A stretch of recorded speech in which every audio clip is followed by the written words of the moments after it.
Alors bonjour à toutes et à tous, donc je suis Ronan Quéré, je suis cofondateur de la Financière de la Clarté avec Thibaut, mon associé qui m'accompagne aujourd'hui. Financière de la Clarté, vous devez moins le connaître que les deux sociétés qu'on a vues auparavant, puisqu'on est basé à Brest et que nous sommes deux, et que nous avons créé notre société il y a 2 ans, voilà, pour la faire courte. Notre société, c'est une société de gestion de patrimoine et financière qui s'appuie sur nos expertises respectives. Pour Thibaut, la gestion financière, gestion d'actifs pour compte de tiers, pour particuliers et entreprises. Et la mienne, celle de l'expertise patrimoniale, donc toujours auprès de la même clientèle. Le fait qu'on soit à Brest ne nous embête pas, je dirais, sur le fait que l'on puisse rayonner au niveau national, puisque nous intervenons assez régulièrement sur Paris pour accompagner les personnes qui nous sollicitent.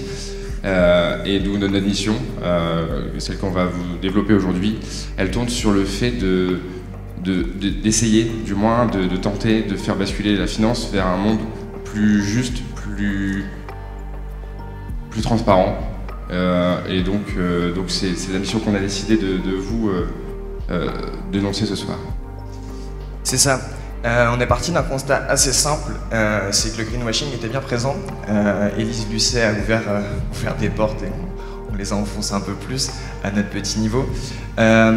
L'objectif de notre projet, qui est de développer un outil d'analyse ESG, c'est pour principalement les sociétés cotées en bourse, puisque, comme le disait Ronan, on a 2 branches, une branche gestion de patrimoine et une branche gestion d'actifs, où on est plus à l'aise que sur scène d'ailleurs.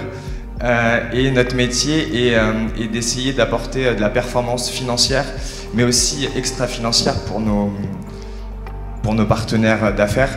Et comme je le disais, le constat est assez simple, c'est que il y a beaucoup de greenwashing, que ce soit les fonds dits socialement responsables ou ne serait-ce que les analyses ESG des entreprises. Et en plus de ça, il y a un problème notoire, c'est que la plupart des petites et des moyennes capitalisations boursières ne disposent pas d'analyse ESG. Donc elles sont exclues de fait de tous les fonds d'investissement dits responsables.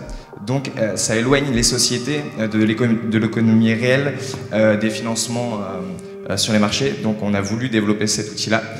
Et alors je ne sais pas si c'est possible d'avoir le... Si, allez-y. J'ai passé 3 ans et demi de doctorat sur le sujet et là on a essayé de mettre en musique dans la réalité, dans notre société, la chose, mais il y a tellement de constats. C'est très difficile de donner une note à une société.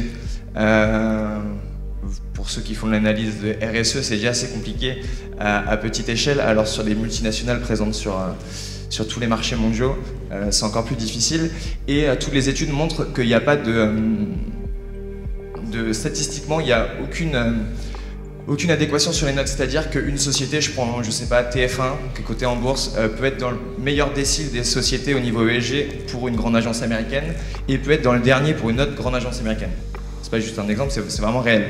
Et en fait, il y a une perte de sens sur les notations, ce qui entraîne un mécontentement de nos amis épargnants. Et du coup, on a créé un outil le plus simple possible. Qui est assez étrange parce qu'on essaye de paraître intelligent et souvent pour essayer de paraître intelligent on essaye de complexifier les choses. Nous on pense que c'est mieux de simplifier, que la simplification est la sophistication suprême, pour reprendre des grands auteurs. Donc on a fait un outil très simple pour analyser les petites et moyennes sociétés et pouvoir les inclure dans notre fonds d'investissement parce que comme je le disais, on fait de la gestion d'actifs et on a un fonds qui est coté en bourse depuis décembre dernier. Il reste 50 secondes. Alors, donc du coup, en fait, ce qu'il faut retenir de la réalisation de cet outil, c'est aujourd'hui 4 impacts. Un premier pour nous, qui est la possibilité pour nous d'investir dans des petites et moyennes sociétés. Le second, c'est pour ces petites et moyennes sociétés, c'est de se faire connaître au plus grand nombre. Le troisième, c'est pour les investisseurs, d'avoir beaucoup plus de clarté, beaucoup plus de transparence, beaucoup plus d'éthique, puisqu'on va comprendre les critères qu'on va utiliser. En fait, nous, dans le cadre de notre outil, on utilise aujourd'hui 12 critères, ça permet exactement de savoir pourquoi on investit là, au niveau ESG, donc on donne du sens à ce que l'on fait. Et si, comme nous, vous croyez vraiment dans la finance, que la finance de demain, elle transparise par le fait qu'il faudra plus d'éthique et plus de transparence, n'hésitez pas à nous solliciter, on sera ravis de répondre à vos questions. Merci à Ronan et à Thibaut, bravo, félicitations, 5 minutes, venez.